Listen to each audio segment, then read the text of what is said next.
Bom dia, boa tarde, boa noite. Continuando então o nosso vídeo sobre os impérios africanos do sul do Saara. Estamos falando então sobre o Império de Gana no último vídeo. Então vamos entrar agora ao tópico 6, a gesta dos Almorávidas, 1056 a 1147. Os Almorávidas, cuja dinastia começou em 20 de março de 1056, eram formados por várias tribos que se diziam descender de Himyar.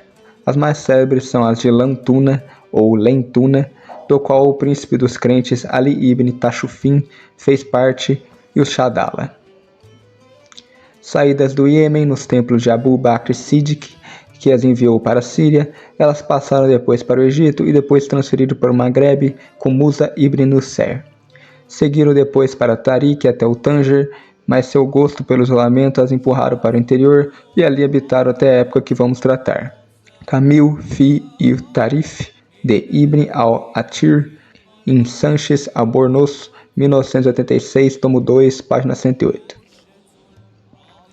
No século XI, do Saara espanhol ao Marrocos, surge um poderoso movimento berber islâmico que varreu a costa setentrional da África até chegar à Península Ibérica, conferindo novo caráter e dramaticidade tanto às culturas da África do Norte quanto à reconquista ibérica cristã. Para entendê-lo, é preciso levar em conta que, durante muito tempo, os berberes, como vimos, foram reticentes com o Islã, mas depois de terem se convertido, transformaram-se em uma das etnias africanas que abraçaram a fé do Corão com mais força. No entanto, no século X, o islamismo ainda era praticado em muitas áreas orientais africanas de maneira bastante permissiva. Isso ocorria especialmente com muitas tribos de chefes berberes da costa atlântica da Mauritânia, como os Sanhágidas. Por exemplo, eles cumpriam a obrigação da peregrinação a Meca somente como uma formalidade política. Assim, ao retornar de Meca e parar em Cairoã, Aya ibn Ibrahim, chefe dos Dodidalas, foi se consultar com um sábio muçulmano de nome Abu Amiru de Fez e foi repreendido por esse por sua ignorância em relação à fé. O sábio, chocado com o baixo nível de conhecimento da lei corânica dos Dodidalas, decidiu procurar um teólogo para instigá-lo a ir até aquele povo berbere e guiá-lo à luz da verdade sagrada. Encontrou Abdallah ibn Yassini, um grande letrado da cidade de Sidi Massa, que aceitou ir pregar para os Dodidalas. Contudo, os berberes o receberam muito mal. Não gostaram nem um pouco das práticas ascéticas de Yassini, queimaram sua casa e o expulsaram. Yassini então se retirou, em cerca de 1030, com 2 discípulos da etnia berbere, dos Lentunas, Aya ibn Omar e seu irmão Abu Bakr, não confundir com o califa do mesmo nome do século VII, para algum lugar desconhecido da costa atlântica. Foi então que começaram a receber adeptos. Quando chegaram a 1 milhar, Ibn Yassini batizou-os de Al-Morabetin, aqueles do Ribat, palavra que deu origem à Almorávida. O Ribat era uma espécie de convento militar muçulmano erguido nas fronteiras do Dar al-Islam, a Casa do Islã, e que acolhia voluntários piedosos que desejavam se retirar do mundo e que ali ficavam sob as ordens de um veterano sheik para se purificar e sair em missões conforme o desejo do sheik. Demurger, 2002, página 42.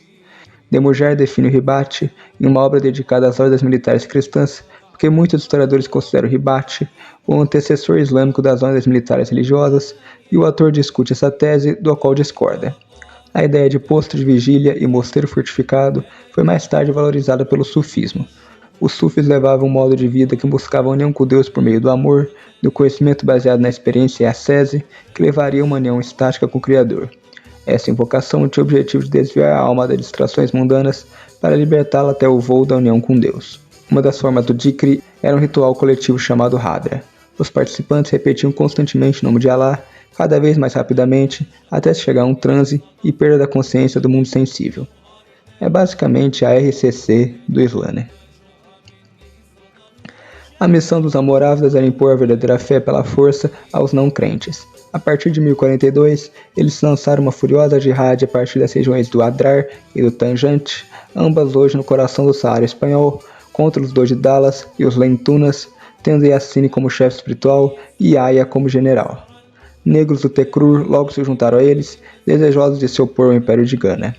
Aya foi expulso do exército por não concordar com os saques e violações cometidas por seus soldados. Após um breve e novo retiro espiritual, ele conseguiu novas adesões de discípulos e se lançou novamente no deserto. Isso, somado à pregação religiosa de Assine, fez com que as forças almorávidas ganhassem uma grande adesão de soldados, cerca de 30 mil homens armados de lanças, machados, maças, a pé e a cavalo em camelos. Esse motivado exército religioso varreu todo o Saara Ocidental. Aya morreu em 1056 em uma batalha contra os Dodidalas, próxima a Atar, e Assine atacou Marrocos, Maghreb, El-Aqsa e morreu no ano seguinte, quando os almorávidas passaram a ser dirigidos pelo emir Abu Bakr. Este fundou em 1062 a cidade de Marrakech, apoderou-se de Fez, Tlemcen, capital dos Enatas, e alargou seu poder até Argel. Depois disso, Abu Bakr retornou para o sul e se instalou em Tajant, decidido a atacar e submeter o Império Negro de Gana. 6.1 Os Almorávidas na Península Ibérica. Mas antes de tratar do declínio de Gana e de sua derrota para as forças almorávidas, abro um pequeno parênteses à conquista almorávida da Península Ibérica de 1092 a 1094, devido à sua importância para o processo da reconquista cristã. Nas palavras do conde Dom Pedro de Portugal, filho bastardo do rei Dom Dinis e famoso cronista do século XIV, os almorávidas eram, abre aspas, os melhores cavaleiros que os mouros tinham, fecha aspas. Crônica Geral da Espanha de 1344, publicado em 1990, volume 4, capítulo 568, página 34. Esses monges soldados muçulmanos haviam declarado uma guerra santa contra os muçulmanos depravados dos reinos ibéricos. Carren, 1992, página 295. Mesmo antes da invasão morávida da Península Ibérica, os governantes dos reinos de taifas, mais tolerantes com a conivência e afinidade entre moçárabes e andaluzes, já não se interessavam pela Guerra Santa. A palavra taifa, que significa partido, facção, designa os principados que se constituíram na Espanha sob os restos do Califado Omíada de Córdoba. Miquel, 1971, página 216. Quem viu o filme El Cid e sabe da história de Rodrigo Dias de Vivar, que é um nobre de Castela que foi exilado, se não me engano, porque matou um nobre aragonês ou de Navarra. Ele foi exilado nos reinos das taifas, né, que são pequenos reinos muçulmanos que se formaram depois da queda do Califado de Córdoba. E ele foi exilado lá e juntou um pequeno exército se aliando com uma taifa contra outra e conseguiu capturar depois da cidade de Valência, onde ele formou um senhorio independente, e depois ele resistiu junto a alguns emires de algumas taifas à invasão dos almorávidas, comandada pelo Yusuf, não vou lembrar o sobrenome agora, e ele acaba vencendo a Batalha de la Corte, se não me engano em 1094, contra os almorávidas e garante a soberania do senhorio de Valência até a morte dele, se não me engano, em 1095 ou 1099. Então, esses almorávidas eram uma seita islâmica mais radical ainda que os sunitas e que pregavam uma guerra santa tanto contra os cristãos quanto os sunitas.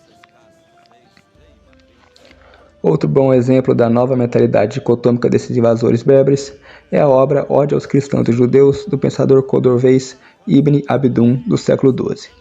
Abre aspas, um muçulmano não deve fazer massagem a um judeu nem a um cristão, nem tirar suas sujeiras ou limpar suas latrinas, pois o judeu e o cristão são mais indicados para essas atividades, que são tarefas para gentes vis. Deve proibir-se as mulheres muçulmanas que entrem nas abomináveis igrejas, pois os clérigos são libertinos, fornicadores e sodomitas. Tratado de Ibn Khaldun, escrito por Sanches Albornoz, tomo 2, página 219. Fecha aspas. Curiosamente, os almorávidas praticavam a sinofagia, morte de cães, uma prática e hábito culinário pré-islâmico presente em um hadith do profeta. Abre aspas. Os anjos não entram em uma casa onde há um cão. Fecha aspas. A hadith consiste na tradução oral das tribos que habitavam a Arábia, mais ensinamentos de Maomé que não foram para o livro, mas que foram se formando através dos anos. Essa tradição aqui conta a história do profeta, dos santos e dos outros profetas menores, entre esses Jesus para eles. 6.2 A queda do Império de Gana, 1203. Até esse avanço morávida, o Império de Gana conseguia suportar os ataques de estrangeiros, tanto de tribos inimigas quanto dos próprios berberes, graças ao seu exército composto de guerreiros soldados, cavaleiros e arqueiros, citados por Abu Bakr em sua obra, como vimos. No entanto, apesar de uma forte resistência, eles foram derrotados pelos almorávidas e sua capital, Cumbi Salé, foi tomada e saqueada por volta de 1076. Com essa vitória, os almorávidas receberam um poderoso reforço devido às conversões dos negros de Gana. Disso nos informa o cronista Al-Zuhuri, abre aspas, agentes do Gana tornaram-se muçulmanos em 1076 sob a influência dos Lentunas, fecha aspas. Abu Bakr prosseguia em sua tentativa de unificar as tribos berberes e com eles atacar Gana. No entanto, morreu em uma escaramuça por causa de uma flecha envenenada em 1087. Gana reconquistou sua independência, mas após a devastação e saque de sua capital, 10 anos antes, o Reino Negro nunca mais conseguiu recuperar seu antigo poderio. Pelo contrário, as caravanas passaram a se desviar das rotas que privilegiavam o coração de Gana, e os comerciantes passaram a optar por Tombuctu, Gal e Digena. Os muçulmanos sikos se refugiaram em Walata, especialmente depois do segundo saque da capital, Cumbi, em 1203, por parte do rei Sosso Sumaoro Kanté. Paralelo a esse declínio comercial, aprofundou-se o processo de islamização das etnias negras, embora sem nunca atingir todas as camadas da população, e de resto o islamismo negro era bastante mesclado com práticas animistas. 7. O Império de Mali, 1235 a 1500. A queda do Império de Gana abriu um vácuo de poder. A grande questão era, quem tomaria agora o controle das rotas comerciais próximas das fontes auríferas? Os almorávidas fracassaram em sua tentativa de monopolizar o tráfico. O reino que parecia mais próximo de conseguir esse intento era o reino Sosso dos Kantés, ao sul de Gana. Em 1180 surge um guerreiro, Diarra Kanté, de um clã de ferreiros animistas adversários do Islã. Feiticeiro famoso e de prestígio, Kanté conseguiu tomar a cidade de Cumbi Salé, mas sem ocupar as jazidas de ouro, controladas agora por uma tribo de camponeses, os Malinqués, homens de Mali. Kanté, após dominar o Diara, o Bakuno e o Bumbu, apoderou-se da região do Buré. Kanté foi um pequeno interregno entre dois impérios, Gana e Mali. Quanto ao segundo, não se conhecem as origens do reino de Mali ou Mandinga. Diferentes etnias viviam naquela região. Seus chefes se diziam caçadores mágicos, todos com ritos iniciatórios mais ou menos comuns. Esses clãs estavam unidos pelo, entre aspas, parentesco de brincadeira, isto é um curioso direito de fazer troça uns aos outros. O chefe gozava do monopólio das pepitas de ouro. A estrutura social baseava-se numa grande família que dispunha de um campo comunitário, Foroba, próximo à aldeia. Logo, um dos herdeiros Sosso tomou o título de Mansa, ou Maghan, isto é, imperador. Paralelo a esse processo de integração por parte do Sosso, acontecia a conversão ao islamismo. Bara Mendana foi o primeiro rei a se converter, graças ao pai de Abu Bakr, em 1050. A tradição conta que Bara Mendana estava desesperado por causa de uma longa seca. Então se dirigiu a um devoto Lentuna, que o levou a um monte para passar uma noite rezando. Pela manhã choveu, e o rei mandou destruir os ídolos animistas e se converteu ao islamismo. A partir de 1150 se conhece relativamente bem a cronologia dos reis de Mali.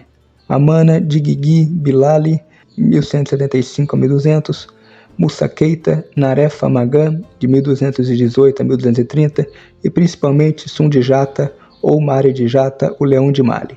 Todos com histórias recheadas de lendas e mitos transmitidas também pelos griotes, os transmissores de ouvido de cada etnia, que passaram de geração para geração as tradições de sua cultura. Na época de Sundijata, Mali era um reino essencialmente agrícola. Os malinques desenvolveram a cultura do algodão, do amendoim e da papaya, além da criação de gado. Sundijata instruiu uma associação de 30 clãs, de artesãos, de guerreiros, de homens livres, que, no entanto, eram chamados de escravos da coletividade, os Ton-Dion. Com o crescimento do reino, a categoria dos escravos se multiplicou. Recorde que sempre os reinos negros praticavam a escravidão. Com o filho de Sundijata, Mansa Ulé, de 1255 a 1270, e seus sucessores, Abu Bakr I, Sakura, Abu Bakr II, até Mansa Musa, ou Kandu Musa, de 1312 a 1332, o reino de Mali passou a ser conhecido no mundo ocidental. Em 1324, Mansa Musa realizou uma peregrinação a Meca, passando pelo Egito e com a intenção de maravilhar os soberanos árabes. O Tariq es-Sudan, de 1655, de autoria do mouro Es-Saad, nos informa que ele atravessou o deserto passando por Walata e pelo Tuat, com 60.000 servidores ou escravos, evidentemente um exagero, as cifras hoje estão por volta de 500. Hers, 1983, página 79. Chegou ao Cairo com cerca de 2 toneladas de ouro em pó e em pepitas.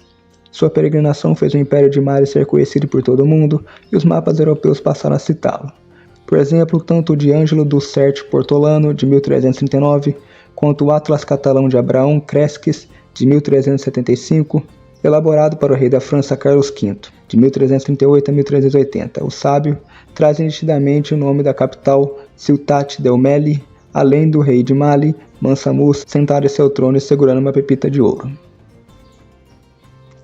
Os sucessores de Mansa Musa tiveram dificuldade de manter um território tão vasto. Depois de Magan, que reinou de 1332 a 1336, até Musa II, que reinou de 1374 a 1387, o reino de Mali viu Tombuctu ser saqueada, além de sucessivos assassinatos palacianos que enfraqueceram o império. Lentamente a hegemonia passava para o reino de Gal, que anexava uma a uma as províncias do leste, além de tomar a cidade de Jena, metrópole comercial.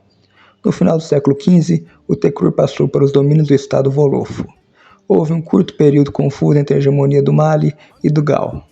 Várias etnias foram arrastadas para o movimento dos Peulis e dos Bundu, conduzido por Tenguela I, chamado de O Libertador. O imperador do Mali tentou até uma aliança com Dom João II de Portugal, mas nenhuma das missões portuguesas parece ter chegado a seu destino. 7.1 A religião em Mali. Como todos os reinos negros islamizados desse período, a religião em Mali era um misto de várias influências, especialmente as pagãs. Por exemplo, Musa desconhecia a interdição do Corão de ter mais de 4 mulheres e os malinques comiam carnes proibidas pelo Islã. Sacerdotes com máscaras de aves praticavam ritos animistas na corte. Em contrapartida, as festas religiosas islâmicas eram celebradas com grande pompa. As crianças aprendiam o Corão, às vezes com duros castigos, eram postas a ferro, por exemplo. 7.3 A organização política e a vida econômica. No século XVI, tempo de Mahmud Kati, historiador e conselheiro de Askia Mohammed, o império tinha cerca de 400 cidades e vilas. O sistema do governo era descentralizado. Era dividido em províncias, administradas por um Diamani, Tig ou Farba. As províncias eram subdivididas em conselhos, Cafu e aldeias, Dugu. A autoridade da aldeia poderia ser bicéfala, um chefe político, outro religioso. O Farba recolhia impostos e requisitava tropas caso necessário. Havia ainda reinos subordinados que reconheciam a hegemonia do imperador, enviando regularmente presentes. Um dos segredos do Império de Mali foi a maleabilidade de seu sistema político, única lógica possível uma estrutura sem burocracia, além da tolerância religiosa. Povos tão variados como os Tuaregues, os Songais, os Malinqués e os Peuris reconheceram durante mais de 100 anos a soberania do imperador de Mali. 8º, o Império de Songhai, ou de Gal. Uma das características mais perenes das sociedades pré-industriais e iletradas, ou semi-letradas, é a existência de mitos de origem relacionados à cultura e especialmente ao poder monárquico, além de suas manifestações sociais, todos os mitos originários das tradições orais africanas. Além disso, os homens das sociedades pré-industriais também tinham uma forma bastante distinta de se relacionar com o mundo, a natureza e seus animais. O caso do Império de Songhai, ou de Gal, é um deles. Essa história começa com o mito do feiticeiro Faram Makan Boté. Ele nasceu de um pai sorco e uma mãe fada ligada ao espírito das águas. Ao subir o rio, Makan Boté se aliou aos caçadores gous e pescadores sorcos e passou a exercer as funções de grande sacerdote, canta, junto a camponeses da região de Tilla-Berri. Assim teria nascido as energias mágicas do Songhai. Kizerbo, página 181. Mas a lenda não para aqui. Por volta do ano 500, príncipes berberes chegaram às margens da curva do rio Níger e libertaram os pescadores sorcos e camponeses gabibes do terror de um peixe feiticeiro, seria o descendente de Makan Boté. O autor da façanha teria sido Za Ali Amen, e a partir de então sua dinastia reinaria em Kukia até 1335, no mapa da figura, a região assinalada entre Tombuctu e Gal.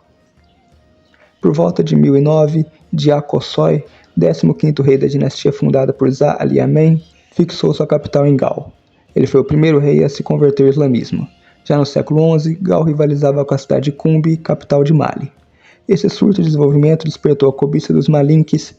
Em 1325, Gal foi conquistada pelo Império de Mali, mas em 1337, dois irmãos e príncipes songaleses, Ali Kolen, ou Golon, e Suleiman Nar, conseguiram se desvencilhar da dominação Mali, e Ali Kolen fundou a nova dinastia dos Cis, ou Sonis. Suleiman Daman, ou Dandi, 18º rei da dinastia Soni, teria conquistado a cidade de Mesma, mas foi com Soni Ali, de 1464 a 1493, ou Ali Ber, o Grande, ou ainda Dali, o Altíssimo, imperador Songhai e grande feiticeiro, é que o império se afirmou definitivamente. Soni Ali conquistou Tombuctu, então sob o domínio tuareg, realizando um verdadeiro massacre em 1468, motivo pelo qual os escritores muçulmanos teriam apresentado como um tirano sanguinário, um ímpio, Soni Ali. Mais bem organizado e estruturado que o Império de Mali, Songhai estava fundado em torno da pessoa do imperador. No dia de sua entronização, ele recebia um selo, uma espada e um corão, além de conservar 2 atributos mágicos antigos, o tambor e o fogo sagrado de Inturi. A corte obedecia um rígido protocolo, por exemplo, o cuspe do príncipe não poderia cair no chão, sendo recolhido nas mangas de qualquer um dos 700 homens vestidos de seda que o acompanhavam. Como em Mali, todos os que se aproximavam dele deveriam cobrir a cabeça de pó, com raras exceções. No caso do general do exército, esse utilizava farinha. A formação do exército, dividido por sua vez em vários corpos, reestruturou a sociedade. Isento de ir à guerra, o povo trabalhava na terra, na produção artesanal e no comércio. A burocracia, entre aspas, era muito estratificada, se temos apenas alguns cargos. Os altos funcionários, os Khoi ou Fari, ministros e governadores das montanhas, Tom de Fari, feiticeiras, que tinham a permissão de dirigir seu imperador pelo nome, o governador da província, Gurma Fari, que era o celeiro agrícola do império, o ministro da navegação fluvial, Rihoi, o chefe dos cobradores de impostos, Fari Mondio, o sacerdote do culto dos antepassados, Horé Farima, o inspetor das florestas, São Farima, o chefe dos pescadores, Rokoi, e ministro encarregado dos homens brancos residentes no império, Corei Farima. Todos eram nomeados e demitidos pelo imperador a seu bel prazer. A economia Songhai é hoje calculada com base no número de escravos disponíveis para o trabalho no campo. Por exemplo, uma terra com 200 escravos deveria produzir cerca de 250 toneladas de arroz por ano, ou 1000 sunus. O historiador Kizerbo descarta a possibilidade de comparação desse sistema escravocrata com o feudalismo europeu, embora defenda um princípio semelhante para o caso africano. A existência do sistema religioso e simbólico de dádiva e contradádiva atenuava a opressão escravocrata, pois o que interessava ao senhor da terra era ter o maior número de famílias e aldeias de servos, não apenas a exploração econômica. O ouro e o sal serviam de moeda corrente em Songhai, mas a principal moeda era os cauris, conchas de moluscos utilizadas como moeda de troca até meados do século XIX, e isso do Sudão à China. De qualquer modo, os imperadores Asquias procederam à unificação de pesos e medidas para evitar fraudes. As cidades do império eram bastante populosas e parece que suas gentes se orgulhavam disso. Esse é certamente um dos primeiros censos conhecidos na África, talvez mesmo um dos primeiros do fim da Idade Média Europeia. Com eles, os historiadores puderam calcular uma população citadina de cerca de 100 mil habitantes. 8.1. Tombuctu renasce na pena de Al-Hassan, 1483 a 1554. Todas essas cidades eram grandes centros de estudos, especialmente dos textos religiosos e de direito, notadamente a jurisprudência. 8.2. A educação no Império de Songhai. Como em todo o mundo urbano islâmico, a educação era muito incentivada pelos potentados locais. Tombuctu e as demais cidades do Império de Songhai tinham muitos professores e uma antiga tradição de centro de estudos. Em Tombuctu, por exemplo, a Universidade de Sankore, organizada em torno de 3 mesquitas, Jingarei Ber, Sidi Aiha e Sankore, abrigava já no século XII cerca de 25 mil estudantes e tinha uma população de cerca de 100 mil pessoas como vinos. Doutores atravessavam o deserto para ministrar seus cursos ou assistir a alguma disciplina de um colega. O Cadi, juiz de Tombuctu, Mahmud, inspirava a reverência dos Asquias e de seus ministros. Suas funções eram distintas das do governador, pois não tinha deveres políticos ou financeiros, cabendo-lhe somente decidir conflitos e tomar decisões à luz do sistema islâmico de leis. Hourani, página 56. Muitas vezes o Cadi censurava abertamente o imperador nos conselhos, quando se sentava ao lado dos generais. Por exemplo, novamente segundo Mahmud Kati, em sua obra Tariq el-Fethat, de 1520, e se acreditamos na sinceridade de seu relato, ele teria dito pessoalmente ao Askia Mohammed e quem era conselheiro. Abre aspas. Esquecestes, ou fim de esquecer, o dia em que foste me procurar em casa e me pegaste pelo pé e pelas roupas, dizendo-me: venho colocar-me sob a tua proteção e confiar-te a minha pessoa para que me livres do fogo do inferno. Foi por esse motivo que pus fora os teus enviados. Citado por Ki-Zerbo, página 190, fecha aspas. Desse celeiro de estudiosos de Songhai, o mais ilustre sem dúvida foi Ahmed Baba, que viveu de 1156 a 1620. Nascido em Aranguani, 10 dias de marcha de Tumbuktu a Tuat, Baba teria escrito 700 obras, dentre elas um dicionário dos sábios do rito malequita e um tratado sobre as populações do Sudão Ocidental. Seus estudos abrangiam praticamente todo o campo de estudos islâmicos da época. Língua árabe, retórica, exegese corânica e jurisprudência. Sua biblioteca tinha cerca de 1.600 obras. Mahmud Kati escreveu com entusiasmo sobre esse ambiente cultural efervescente no Império de Songhai, e com ele termino minha narrativa da expansão muçulmana na África e o surgimento dos impérios negros no sul do Saara. Abre aspas. Naquele tempo, Tombouctou era sem igual entre as cidades do país dos negros, pela solidez das instituições, pelas liberdades políticas, pela pureza dos costumes, pela segurança das pessoas e dos bens, pela clemência e compaixão para com os pobres e os estrangeiros, pela cortesia em relação aos estudantes e aos homens de ciência e pela assistência prestada a esses últimos. Citado por Ki-Zerbo, página 191, fecha aspas. Assim, até o século XVI, o Império de Songhai, como o restante da África Negra, conheceu um grande desenvolvimento e expansão. No entanto, a partir de então, os estados muçulmanos passaram um expansionismo brutal, o primeiro deles o Reino do Marrocos, muito interessado nas minas de sal do outro lado do deserto.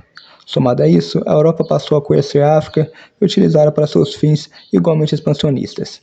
É o começo de uma aventura sombria, afirma Ki-Zerbo. Página 251.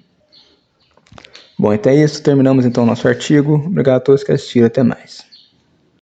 Bom, então é isso também. Esse é o último vídeo do ano. Um Feliz Natal a todos, um próspero Ano Novo a todos. Amém.